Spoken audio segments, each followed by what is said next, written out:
Hello everybody, and welcome to today's tutorial. This is going to be on PowerSelect. And PowerSelect is a search engine that allows you to query through the geometry on the model.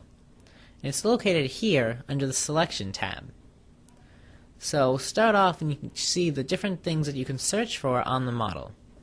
Coaxial holes, equal radius holes, equal radius cylinders, or all offset baselines or faces.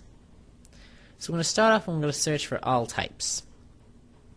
So first, before we start, we'll look at our model a little bit to see what it's like. So I've already shelled it out, but before I remove anything else, I want to get rid of this shell. So I can power select and I'll hit the Find button to search through the different things in the model. Protrusion, depression, are all faces with the same offset. So that selects them all at once. So now when I hit Fill, it basically fills it back in to unshell it. So now let's look at some different things in our model. So I'll select on this cylinder and search, and it's found some coaxial surfaces that I can now choose on so that I can move this as a group instead of having to try to select them one at a time to move them. So other things that I can use PowerSelect for, or that I use that all the time, is for holes. So if I want to select on one, and you see it's found equal radius holes, so I can quickly select on all of them and change their size or move them.